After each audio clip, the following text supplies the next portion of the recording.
दोस्तों, आज की कहानी है मौत का दरवाजा।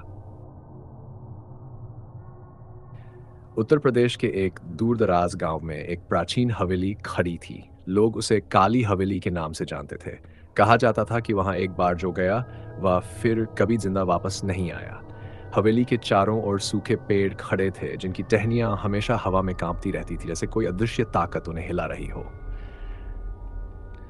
गांव के बुजुर्ग कहते थे कि इस हवेली में कुछ रहता था, कुछ ऐसा जिसे शब्दों में बयां नहीं किया जा सकता। रहस्यमय निमंत्रण। रोहन, एक युवा फिल्म निर्माता, अपनी टीम के साथ भारत की सबसे डरावनी जगहों पर डॉक्यूमेंट्री बनाने निकला था। जब उसे काली हवेली के बारे में पता चला तो उसने तय किया कि वह वहां जाकर शूटिंग करेगा। उसकी टीम में 4 लोग थे। नेहा, अजय, राहुल, सुमित तकनीकी सहायक। गांव के लोग उन्हें हवेली में जाने से रोकते रहे, लेकिन रोहन नहीं माना। उसे लगा कि यह सिर्फ अंधविश्वास है। हवेली में पहला कदम। रात के 8:45 बजे पूरी टीम ने हवेली के भारी दरवाजे को खोला। जैसे ही उन्होंने अंदर कदम रखा, एक अजीब सी ठंडक उनके शरीर में उतर गई। हवेली के अंदर अंधेरा था, दीवारों पर मकड़ियों के जाले थे और हवा में सीलन और सड़े हुए मांस की बदबू थी। अचानक नेहा के कैमरे ने कुछ रिकॉर्ड किया। जब उसने स्क्रीन पर देखा तो उसे लगा कि कोने में कोई खड़ा था, एक छाया मूर्ति जिसका चेहरा धुंधला था। लेकिन जब उसने कैमरे को उस दिशा में घुमाया, वहां कुछ नहीं था। पहली चेतावनी, राहुल ने नोटबुक में लिखा, हम यहां सुरक्षित नहीं हैं। अजय ने अचानक हवा में किसी के फुसफुसाने की आवाज सुनी, लेकिन बाकी टीम को कुछ सुनाई नहीं दिया। तभी हवेली का दरवाजा जोर से बंद हो गया। टीम दौड़कर दरवाजे तक गई, लेकिन वह अब अंदर से बंद हो चुका था। शायद हवा से बंद हुआ होगा, सुमित ने घबराते हुए कहा। लेकिन रोहन जानता था कि यह हवा नहीं थी, मौत का पहला वार। टीम ने आगे बढ़ना जारी रखा। जैसे ही वे हवेली के सबसे बड़े हॉल में पहुंचे, वहां फर्श पर एक पुरानी कुर्सी रखी थी जो खुद ब खुद हिल रही थी। अचानक राहुल को लगा कि किसी ने उसकी गर्दन पर हाथ रखा। वह जोर से चिल्लाया और नीचे गिर पड़ा। टीम ने उसे उठाने की कोशिश की, लेकिन वह कांप रहा था। कुछ कुछ मेरे अंदर घुसने की कोशिश कर रहा था, राहुल हकलाते हुए बोला। नेहा ने कैमरे की रिकॉर्डिंग चेक की और जो उसने देखा, उससे उसका खून ठंडा पड़ गया। स्क्रीन पर एक भयानक चेहरा था जिसकी आंखें सफेद थीं और वह राहुल के पीछे खड़ा था। हवेली का भूत जाग चुका था। अब टीम को समझ आ चुका था कि यह कोई मजाक नहीं था। उन्होंने वापस जाने की कोशिश की, लेकिन हर रास्ता बदल चुका था।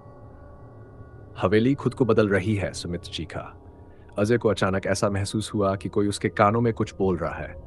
वह दर्द से चीख पड़ा और जमीन पर गिर गया। जब रोहन ने उसे उठाया तो उसकी आंखों से काला खून बह रहा था। अब हम यहां से निकल नहीं सकते, अजय ने एक अजीब सी आवाज में कहा। शापित कमरा। टीम को हवेली में एक पुराना दरवाजा दिखा जिस पर खून से कुछ लिखा था। जो इस दरवाजे को खोलेगा वह हमेशा के लिए हमारा हो जाएगा। लेकिन उनके पास कोई और रास्ता नहीं था। उन्होंने दरवाजा खोला। अंदर एक बड़ी टेबल थी और उस पर एक कटा हुआ सिर रखा था। अचानक सिर की आंखें खुल गई और वह जोर से चिल्लाया, तुम लोग अब हमारे हो। मौत का खेल। रोहन और उसकी टीम पूरी ताकत से भागी, लेकिन जैसे ही उन्होंने दरवाजे से बाहर निकलने की कोशिश की, एक अदृश्य शक्ति ने उन्हें हवा में उठा दिया और दीवार से जोर से टकरा दिया। सुमित की गर्दन पल भर में मुड़ गई और वह वहीं मृत हो गया। नेहा की आंखों से खून बहने लगा और उसने जोर से चीखते हुए खुद को फांसी लगा ली। अब सिर्फ रोहन और राहुल बचे थे।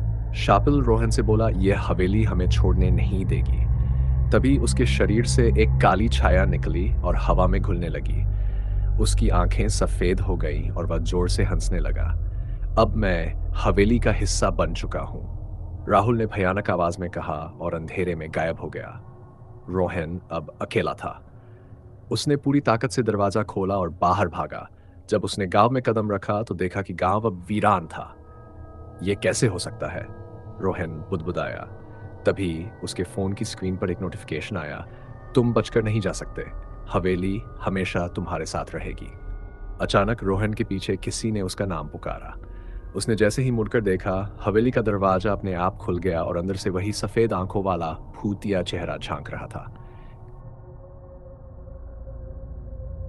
दोस्तों, आज की कहानी इतनी ही थी। आपको कहानी कैसी लगी कृपया कमेंट करके बताएं। अगर कहानी पसंद आए तो वीडियो को लाइक करें और चैनल को सब्सक्राइब करना ना भूलें। और हाँ, पूरा वीडियो देखने के लिए आपका बहुत बहुत धन्यवाद। फिर मिलेंगे एक नए वीडियो में। तब तक के लिए अलविदा। और हाँ, अपना ख्याल रखना।